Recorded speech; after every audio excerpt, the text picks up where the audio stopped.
Sega! What is up, everyone? Mysterious Spinozax here, bringing you a brand new Let's Play, and this is a first blind Let's Play of the new year. I'm of course talking about Disney's Aladdin for the Sega Genesis. Yes, first time I'm actually doing a Let's Play on a Sega Genesis game, like ever. I never done it on my old channel, and I never done it in this channel at all. So this will be interesting. This will really be interesting. And of course, many of you guys are saying, didn't you Let's Play this game for the Super Nintendo? Yeah, let me explain to you guys. Alright, let me see here. Okay, so it's telling me genie bonus level, a boo bonus level, extra health. Okay, so right off the bat it shows me like, the icon. So that's pretty helpful, Sega. That's really helpful. Yeah. In Agrabah, a faraway land of wind and sand, a young street rat named Aladdin must steal to survive. Meanwhile, Jafar, the Sultan's advisor, plots to take over the kingdom by stealing a magic lamp from the perilous Cave of Wonders. Our story begins on a dark night. Wait, Batman? Jafar, haven't you found him yet? How much longer do I have to keep running on this thing?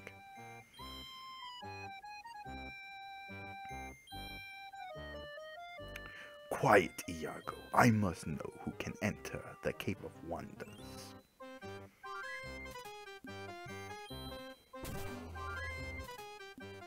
Ah, a young thief. We must extend him an invitation to the palace. Agrabah Market. Alright, so starting off in the Agrabah Market, just like in the Super Nintendo version. So alright, let's go ahead and do this. Wait. Do I hear this correctly? They're playing Prince Ali. Oh my gosh. Really? After in my Let's Play in the Super Nintendo version, I said I hope that, they would have probably added a Prince Ali themed level. And they didn't. And yet they have a theme of Prince Ali.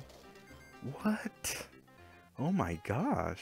I already loved the Sega Genesis better than the Super Nintendo version. Nah, I'm just kidding. But yeah.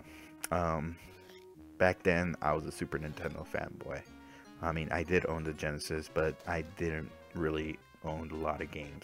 My cousin was more of a Sega Genesis fanboy than me. He owned a lot of Sega Genesis games. He also had this game too and stuff, but the only games I ever owned for the Sega Genesis was Sonic 2, Sonic 3 and Knuckles. I think I've owned also that 7-Up mascot game. I forgot what's it called. I also owned what other game was there? Oh, Jurassic Park. Yeah, I also owned Jurassic Park for the Sega Genesis. Oh, and also the Terminator arcade game. That's the only games I ever owned. I owned a lot more Super Nintendo games because, I was more of a Super Nintendo fan and stuff. I stuck with Nintendo, like, throughout those years and stuff. I've owned, the Super Nintendo.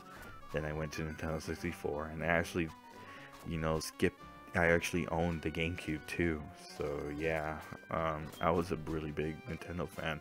I did own a Wii, just didn't really like it that much, and that's when now I'm a PlayStation guy now, so yeah, I don't own the Switch. I did own the Wii U, but, I don't play it that much anymore and stuff. Yeah, it's crazy. It's crazy how much of a Nintendo fan I was, starting off with the Super Nintendo. Yep, that was my console. I owned a lot of games. I owned Super Mario World. I owned Star Fox, the current game I'm Let's Playing at the moment. I owned Batman Returns, The Lion King. I never owned the Super Nintendo version of Aladdin. I just kept renting it from the video store. Like, you guys see my Let's Play of Pocket Fighter, I did explain that, yeah, there was a video store that I would always rent my games from, and this was one of them, pretty much. So yeah, But yeah, I didn't know that there was a Genesis version for Aladdin until some of you guys commented on, one of my episodes of my Super Nintendo Let's Play of Aladdin. Many guys saying that, oh, I didn't know that I prefer playing the Genesis version and stuff like that. And I heard that, I'm like, there was a Genesis version? I did not know that. So of course, I watched playthroughs of it, and I'm like, oh, this is pretty interesting and stuff. And I won't give my final thoughts of which version is better until the end of the Let's Play, pretty much. So you guys are gonna have to stay tuned. But for now, there was a Prince Ali, music going on. I'm really like, wow.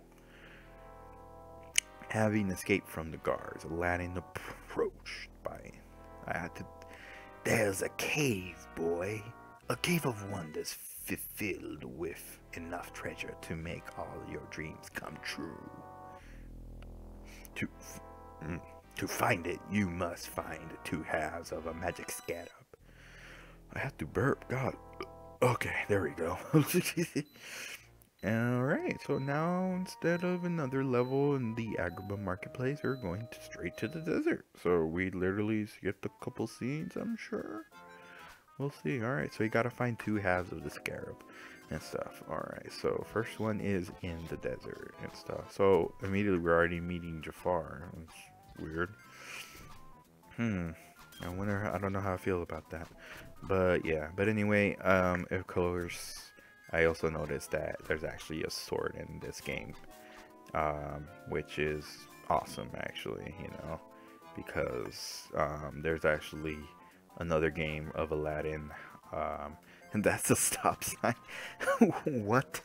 Why is there a stop sign doing here? So is the rumors true that, Aladdin takes place in a post-apocalyptic world? Oh, man.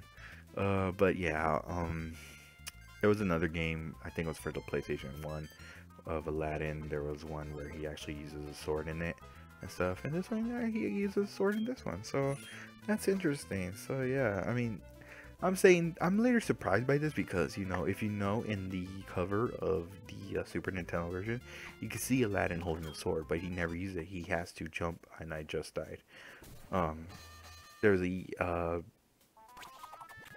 he uses a sword in the cover, and in the actual game he doesn't. You have to jump on an enemy to make him go poof, or kill him pretty much, or just make him faint. I don't know. I really don't like to use the K word in a Disney movie, so but in this one I might have to actually say it. Aladdin's actually killing people, using that sword, making them go poof. So yeah. But in the Super Nintendo version, Aladdin, I think, is more realistic because Aladdin's not one to actually kill somebody unless it's like necessary or something like that. Because Aladdin, he's, the diamond in the rough, he's like a good person and stuff.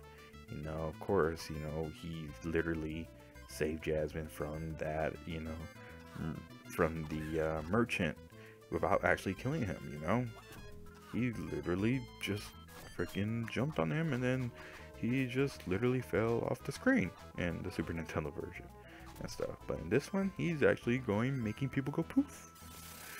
I don't know how I feel about that. But if you also guys noticed that, I also noticed that this game isn't actually made by Capcom like in the Super Nintendo version. This is actually made by Virgin Games, same guys who made the Lion King game for the Super Nintendo and the Sega Genesis as well. So we'll see. We'll see who's the better developer, Virgin Games or Capcom. Ooh. Sounds like Capcom doesn't really have much competition. So yeah. I mean, Capcom's still going on. I haven't heard from Virgin Games in like a long time. So yeah. But yeah, again, I won't give my final thoughts yet until the end of the Let's Play. But yeah, we'll see. But again, um, hopefully everyone enjoys this blind let's play, the failing and stuff. So yeah, I guess we found the first part, and I'm thinking those jars are, you know, checkpoints as well. So yeah, and there's porta potties too. Ah, and I died. Great, of course. That's actually pretty funny right there. Like in the song, you got some power in your corner now, having ammunition in your can. So yeah, come over here. Oh, what? The apples actually do something in this game? That Abu does something in this game? What? I'm actually starting to like this version more. Just kidding, just kidding. Alright, level complete. Alright everyone, I'm gonna go ahead and end the video here. Hopefully everyone enjoyed the first episode. That has been Mr. Spin on the Deck saying good night, good morning, good day. Whatever time you're watching this video. I'll see you guys on the next one. Alright everyone, bye.